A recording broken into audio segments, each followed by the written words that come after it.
Good morning my dear students. आप सभी को बीसीसी के यूट्यूब चैनल पे मैं आलोक एक नयापन, जोश, जुनून और नए तरीके के साथ आप सभी को भरपूर स्वागत करता हूँ। आज डिजिटल दुनिया में बीसीसी का एक छोटी सी कोशिश, ताकि आपके लिए बीसीसी एक बेहतर मंच बन सके। और आइए अब देखते हैं कि मैं आपके लिए क्या बेहतर करने की कोशिश किया हूँ, ताकि आप और मेहनत करके और आप अच्छे से अच्छे एग्जाम में सफल हो सकते हैं। तो आइए और अपने तैयारी को बेहतर कीजिए। इस मंच पे मैं आपके साथ हूँ। आप मेरे साथ चलने के लिए तैयार रहें, दौड़ने के लिए तैयार रहें, ताकि आप अपने लक्ष्य को हासिल कर सके। मैं आपके साथ हूँ और आप भी मेरे साथ आइए। दोनों लोग मिलकर चलते हैं और सफलता हासिल करते हैं। मैं दिन रात आपके लिए मेहनत करता हूँ, ताकि आप जो है अच्छा करें, ताकि मैं सफल हो सकूँ। आपकी सफलता में ही मेरी सफलता छिपी हुई है। तो आइए ज़रूर और अपने तैयारी को बेहतर करें। तो आइए इसी के साथ आज की जो महत्वपूर्ण करेंट अफेयर्स हैं आपके परीक्षा की दृष्टि से, वैसे सारे प्रश्नों को देखते हैं। तो एक नंबर प्रश्न है, हाल ही में शांति और विकास के लिए विश्व विज्ञान दिवस कब मनाया गया? तो काफी महत्वपूर्ण प्रश्न है ये परीक्षा की दृष्टि से। शांति और विकास के लिए विश्व विज्ञान दिवस, तो यह जो है 10 नवंबर को मनाई गई, यानी कि इसका आंसर ए नंबर ऑप्शन होगा। इसका उद्देश्य जो है वो समाज में विज्ञान की महत्वपूर्ण भूमिका और उभरते वैज्ञानिक खोजों को उजागर करने के लिए मनाया जाता है। तो यह दिवस हर वर्ष 10 नवंबर को मनाई जाती है। अगला प्रश्न है 2 नंबर कि आईसीसी हॉल ऑफ फेम 2022 में किसे शामिल नहीं किया गया? तो देखिए, ये जैसे ही हम प्रश्न लाते हैं तो आप यहाँ से एक चीज और कर सकते हैं कि आपके पास ऑप्शन है। आप जो है वो बगल में जो है कॉपी कलम रखें और वहां पर जो है आंसर लिखते जाएं, और लास्ट में देख लें कि 10 प्रश्न में आपका कितना करेंट अफेयर सही हुआ है। तो इससे आपको क्वेश्चन पकड़ने के लिए भी जो है वो सीख सकते हैं। तो आप आइए और वैसे कीजिए, उसके बाद आपको सही आंसर पता चलेगा। इसके अलावा जो मैं महत्वपूर्ण पॉइंट बोलूंगा उसको आप कॉपी में नोट करते चले, ताकि आप जो है वो और एक्स्ट्रा क्वेश्चंस को सीख सकते हैं। तो इसके साथ आप सीखे देखिएगा कि आप जो है क्रांति ला सकते हैं और आप एक अच्छे परीक्षा में सफल हो सकते हैं। तो इसमें देखें, आईसीसी हॉल ऑफ फेम 2022 में किसे शामिल नहीं किया गया है? तो एक नंबर में है अब्दुल कादिर। ऑप्शन पे ध्यान दीजिएगा, अब्दुल कादिर जो है वो पाकिस्तान के खिलाड़ी हैं और इसे शामिल किया गया है।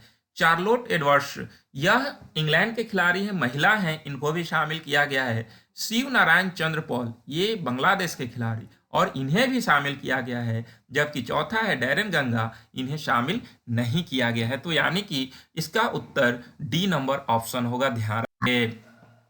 3 नंबर प्रश्न है कि हाल ही में कावेरी साउथ वन जीव अभयारण्य को 17वें वन जीव अभयारण्य घोषित किया गया। यह अभयारण्य स्थित है, यानी कि कावेरी साउथ वन जीव अभयारण्य जो है वो 17वें वन जीव अभयारण्य बना। और यह किस राज्य में स्थित है? तो यह तमिलनाडु में स्थित है, और तमिलनाडु के के स्टालिन वहां के मुख्यमंत्री हैं, और उन्होंने ही कावेरी साउथ वन्यजीव अभयारण्य को 17वें वन्यजीव अभयारण्य घोषित किया है। तो इसलिए ध्यान रखेंगे, क्योंकि आने वाला परीक्षा में प्रश्न सीधा उठाएगा कि कावेरी साउथ वन्यजीव अभयारण्य भारत के किस राज्य में स्थित है? तो यह तमिलनाडु में स्थित है, ध्यान रखेंगे। अगला प्रश्न है 4 नंबर कि ओमेन्स वर्ल्ड बॉक्सिंग चैंपियनशिप 2023 का आयोजन कहाँ किया जाएगा? तो इसका आंसर बी नंबर ऑप्शन होगा, भारत। ध्यान रखिएगा, 2023 भारत में, जबकि 2022 में इसका आयोजन तुर्की के इस्तांबुल में किया गया था। तो 4 नंबर का उत्तर बी हो जाएगा, ध्यान रखेंगे। अगला प्रश्न 5 नंबर है कि अरुणा मिलर किस अमेरिकी राज्य के उपराज्यपाल बनने वाली पहली भारतीय अमेरिकी बन गई है?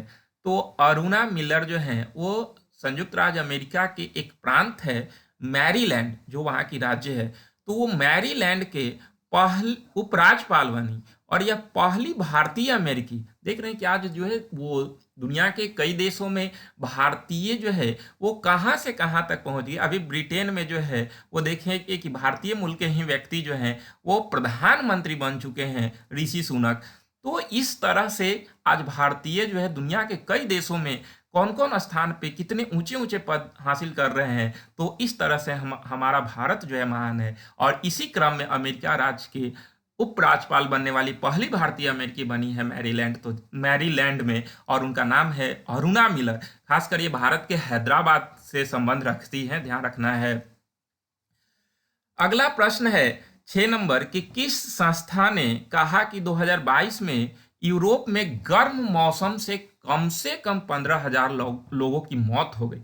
आए दिन आप सुनते थे कि जो है वो तापमान बढ़ने की वजह से बहुत सारे पंछी और जानवर विलुप्त होने के कगार पे हैं, और ये स्थिति अब मानव के साथ हो रही है। तो काफी चिंता की बात है कि 15,000 लोगों ने अपना जान गंवा बैठी। किसके वजह से? तो गर्मी से। तो ये जो है वो बताया है कि संस्था ने, तो ये WHO ने बताया है, ध्यान रखिएगा, वर्ल्ड हेल्थ ऑर्गेनाइजेशन। इसकी स्थापना 1948 ईस्वी में हुई थी और इसका मुख्यालय जिनेवा स्विट्जरलैंड में स्थित है। ध्यान रखेंगे, इसको नोट करते चलेंगे क्योंकि ये परीक्षा के दृष्टि से काफी अहम प्रश्न है। बी नंबर ऑप्शन है UNDP, united nation environment programme. इसकी स्थापना की बात करते हैं तो 5 जून 1972 को यूएनईपी की स्थापना होती है और इसकी मुख्यालय नैरोबी के अंदर है जो केन्या में स्थित है, ध्यान रखना है। तीसरा ऑप्शन है आपका FAO, food and agriculture organisation. Food and agriculture organisation, इसकी स्थापना 1945 में हुआ था, ध्यान रखना है, और इसका मुख्यालय रोम में है, रोम इटली में इसका मुख्यालय है। WMO, डी नंबर ऑप्शन है WMO, यानी कि वर्ल्ड मेट्रोलॉजिकल ऑर्गेनाइजेशन। इसकी स्थापना 1950 ईस्वी में हुई थी और इसका मुख्यालय जिनेवा स्विट्जरलैंड में है, ध्यान रखेंगे। तो ये चारों ऑप्शन का स्थापना और मुख्यालय आप ध्यान रखेंगे क्योंकि आए दिन जो भी परीक्षा होती है उसमें एक प्रश्न ऐसा देखने के लिए मिलता है, इसलिए इसका मुख्यालय और स्थापना वर्ष ध्यान रखेंगे।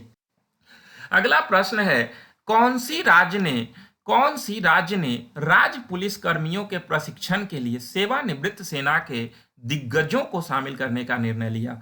तो जो है अपने राज्य में पुलिस कर्मियों को मजबूत करने के लिए, अच्छा बनाने के लिए जो है उन्हें जो है वो सेना के अधिकारियों या सेना में जो भी सेवानिवृत्त अधिकारी हैं उनसे प्रशिक्षण दिलाया जाएगा ताकि पुलिस जो है और मजबूत बन सके। तो ऐसा डिसीजन जो है वो असम सरकार के द्वारा लिया गया है, ध्यान रखिएगा। असम के मुख्यमंत्री ने जो है ऐसा डिसीजन लिया है ताकि अपने यहाँ जो है वो पुलिस को और मजबूत बनाया जा सके। तो ध्यान रखेंगे कि जो है ऐसा परिवर्तन उन्होंने किया है। अगला 7 नंबर प्रश्न है कि हाल ही में सतीश धवन प्रक्षेपण केंद्र द्वारा भारत का कौन सा पहला निजी तौर पर विकसित रॉकेट का प्रक्षेपण किया गया। तो सतीश धवन प्रक्षेपण केंद्र, ध्यान रखेंगे, ये इसरो का जो प्रक्षेपण केंद्र है उपग्रह का, यहीं से किया जाता है, जो आपका जो है वो आंध्र प्रदेश में स्थित है, ध्यान रखिएगा, श्रीहरिकोटा द्वीप पे।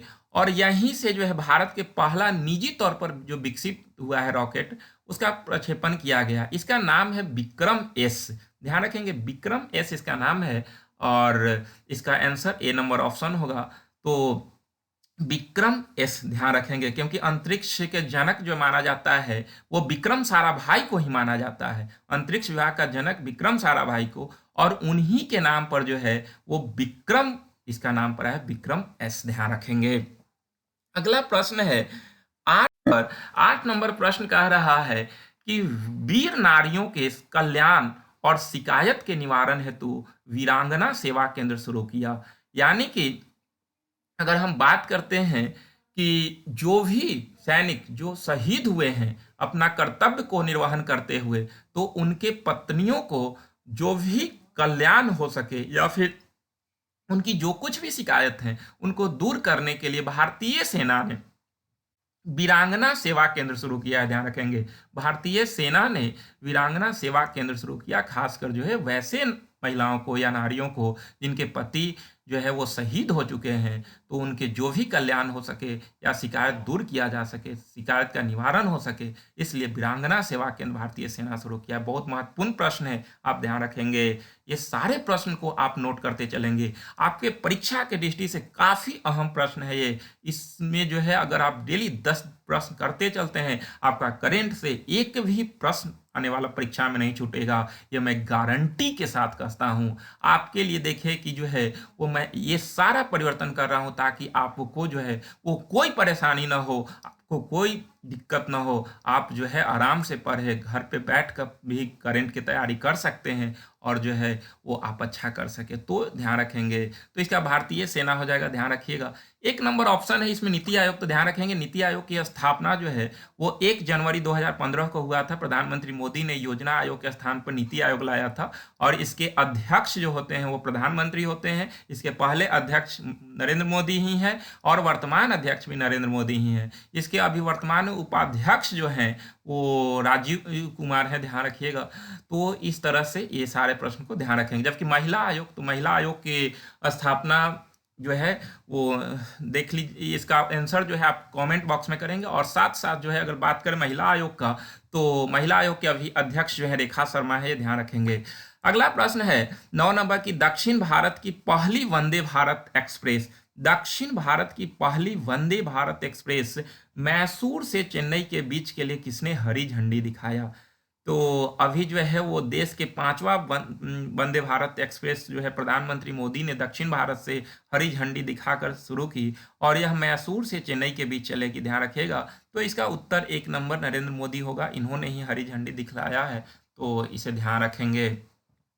अगला प्रश्न और लास्ट प्रश्न है 10 नंबर कि हाल ही में भारत के पहले शिक्षा मंत्री मौलाना अबुल कलाम आज़ाद, मौलाना अबुल कलाम आज़ाद देश के पहले शिक्षा मंत्री थे। तो आज़ाद उनकी जयंती के उपलक्ष्य में राष्ट्रीय शिक्षा दिवस कब मनाई गई?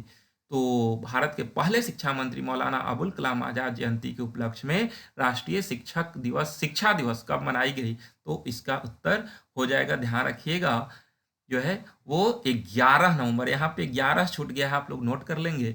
11 नवंबर को उनकी जयंती के उपलक्ष्य में राष्ट्रीय शिक्षा दिवस मनाई जाती है। तो आज के 10 महत्वपूर्ण प्रश्न थे, आप इसे ध्यान रखेंगे और बार बार देखें, और बाकी के जो है वो आप सभी का काम जो है वो भी करें।